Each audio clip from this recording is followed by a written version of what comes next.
সঙ্গীত পরিচালক হাবিব ওয়াহিদের সুরে ও সঙ্গীত আয়োজনে গান গেয়েছেন সঙ্গীত শিল্পী নাজমুন মুনিরা ন্যান্সির মেয়ে রোদেলা। বাধাহীন মনের গল্প শিরোনামে এই গানে কণ্ঠ দিয়েছেন তিনি। গানটি লিখেছেন মারুষা। হাবিবের স্টুডিওতে শুক্রবার গানটির রেকর্ডিং হয়েছে।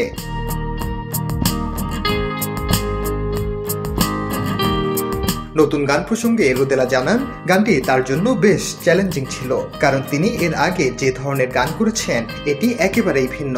নতুন গানটি মেলোরব ঘরানার। 2006 সালে হাবিব ওয়াহিদের সঙ্গীত পরিচালনায় হৃদয়ের কথা সিনেমার গানে কণ্ঠ দেওয়ার মধ্য দিয়ে সঙ্গীতাঙ্গনে পা রেখেছিলেন ন্যান্সি। মুক্তির পর বেশ আলোচনায় ছিলেন তিনি। তার গাওয়া গান মন জয় করেছিলেন শ্রোতাদের। এরপর একসঙ্গে অনেক গান গেয়েছেন হাবিব ন্যান্সি। বর্তমানে প্রতিষ্ঠিত শিল্পীদের মধ্যে অন্যতম ন্যান্সি। হাবিব ছাড়াও আরও অসংখ্য গুণী সঙ্গীত শিল্পী ও সঙ্গীত পরিচালকের সঙ্গে কাজ করেছেন ন্যান্সি।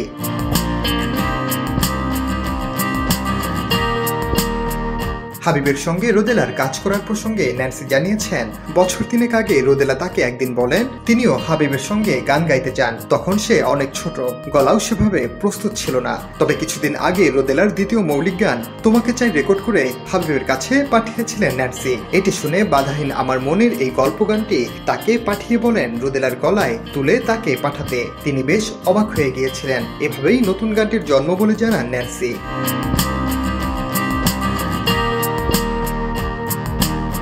বাধাহীন আমার মনের এই গল্প গানটি প্রকাশ হবে হাবিবের ইউটিউব চ্যানেলে। শিগগিরই এটি প্রকাশ হওয়ার কথা রয়েছে। মেয়ের নতুন গানকে ঘিরে অনেক বেশি উচ্ছ্বসিত ন্যান্সি।